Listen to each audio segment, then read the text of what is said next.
Sanibonani guys, igama ngiqobile niphathela amazibela e-homecoming ngomhla ka-30 September. Guys, bekade ekolote-ke namhlanje uSifiso ekolodiswa phela ukuthi umaNkwanyana benozethu bazobe bedla isidlo sakusihlwa ndawonye namhlanje etafuleni elilodwa guys.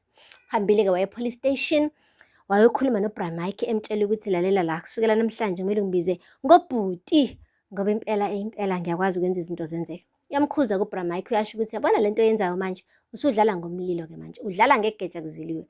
Wathi hhayi kanti ungasho njalo yisono yini ukuthi iy'manzi zami zizoba zidla etafuleni elilodwa namhlanje. Wathi yona kanye-ke ingozi leyo uzothini uma ufika lapha umane uphahluke uyibone usunamathele ne kuzethu. umaNkwanyana-ke futhi ngiyabona ukuthi uyintombazane ehlakaniphile uzothini memane efunda umqondo wakhe abone ukuthi khona ukushaya amanzi phakathi kwakho nozethu. Wathi yeyi angisona isilima phela mina angiyona imfundo amakhwela ngeke ungibone sengiyancibilika laphaya eduze kazethu ngeke ngikwenze lokho kunkosikazi wami ngizoyiphatha kahle kabi mina. Wathi okay ungathi-ke kodwa ngikutshelanga. Washo kuSifiso ukuthi lalela la uyabona ukuthi yonke lento isiyenzeka ngononina vele abantu bakaKubheka sebeyangisiza manje ukuletha umahlongwane laphaya ekhaya. Phela mina ngayishiya laleya ntombi ngahluleka mina ngaphinde ngakucela wena Bra Mike ngathi hamba ungikhulumele naye wahluleka nawe. Uyabona-ke manje ukuthi uletha ubani emagcekeni kaKubheka uletha umaNkwanyana ukusho kona ukuthi yabona-ke manje mina kumele ngihlale nginethezeke umaNkwanyana uyena ozoyibizela yena unkosikazi wami wesibili. Imagine guys uSifiso. Hayi kodwa beloku eshilo uBra Mike ukuthi ayizuphethe kahle lena. Wathi yabona nje ubona ngathi wena kuyakhanya njengelanga kodwa isivunguvungu ezizala ngiyasisaba. Wathi khululeka yehlisa umoya wena ngibize ngobhuti ngihloniphe ungibize ngobhuti kusukela namhlanje. Guys ngapha-ke uzethu uziboneke ugirl engena laphaya endlini yokuhlola yakhe uSifiso khumula iqhokisa ugirl waqede lapho wasondela kuSifiso egqoke ingubo embambathanqa ered. Uthe mefika kuSifiso wathi Sifiso ngiyaxolisa.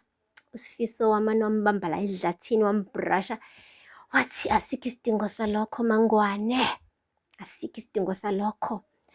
Waqede wathi uzethu Sifiso mina ngiyakuthanda. Ayibo Sifiso kwangathi inhliziyo yakhe yancibilika njengerama wasondela kuzethu guys bakhisana. Kuthe kusanjalo come to show umaNkwanyana wathi hehe umthetho wakho uyangijwayela wena zethu. Amuthi qhwala ngempama. Yeyi impama emvuse ebuthongweni guys uzethu. Kwathuka ngisho udadewabo uNomfundo wathi hayibo sisi yini uphuphani le esikwenza ugxume kangaka. Wasibamba idlathwi kwangathi impama iyashisa ngampela edlathini kuNtombo. Wathi hayi lutho hamba esikoleni. Kanti uyasho ngenhliziyo ukuthi hawe ma nakho ngizoshaywa wabo ngishayelwe amadoda abantu. Guys kodwa lokho akumvimbanga ukuthi njalo aye laphaya kuleya dina amenywe kuyona. Hayi-ke guys ufikile-ke usuku hayi ugirl ngampela ubegqoke le ngubo yakhe ebomvu. Bahlala-ke etafuleni bekuyena uzethu kuwumaNkwanyana kanye noSifiso. uSifiso-ke guys ubethe ne kunkosikazi wakhe angambheki ngisho ukumbheka uzethu emtshontsha ngehlo kuphela. Bakhuluma-ke bamtshela uzethu nge-love story yabo ukuthi yaqala kanjani esho umaNkwanyana ukuthi hey lo bhuti wayengilandela ngizama ukumgwema wangicela ama-numbers ngangafuna ukumnikeza ngo-day 1 cause wayeyi-stranger.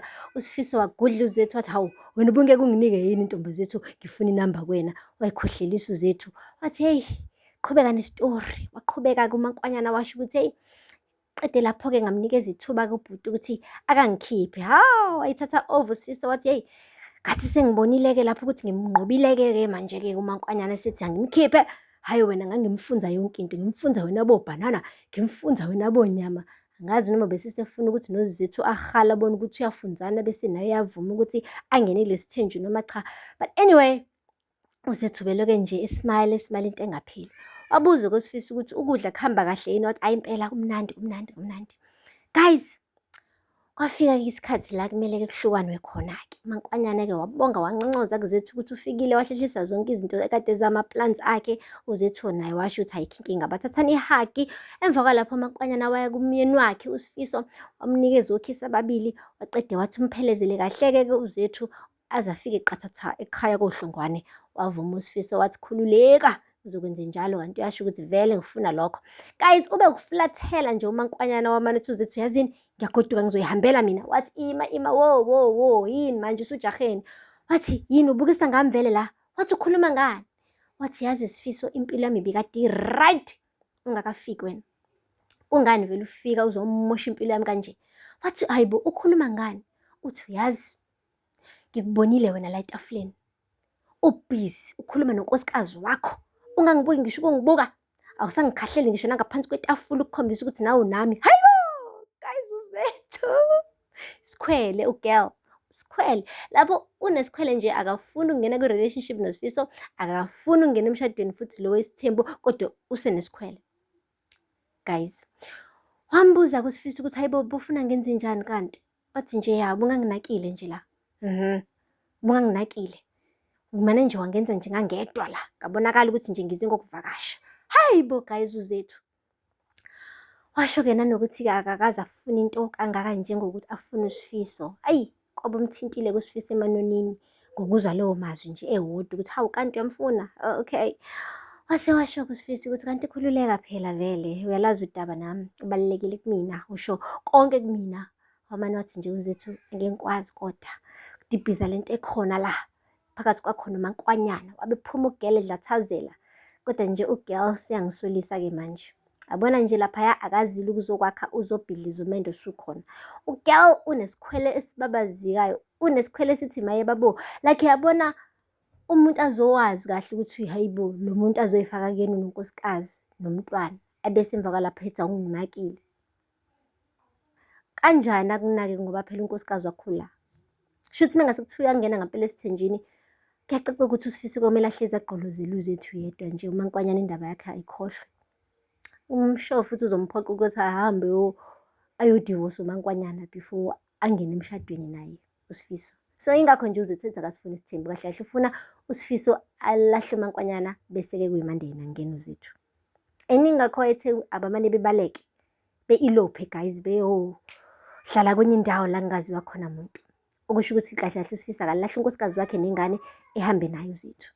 Guys, uZethu ayi angisaboni kahle, but anyway sobona ukuthi iyozala nkomoni guys ezisikhathi sihamba. Yayi kumapeketwana. Avela lapho-ke guys amazwibela anamhlanje. Ningakhohlwa ukusubscribe, nilike, ni-comment. Until next time, bye.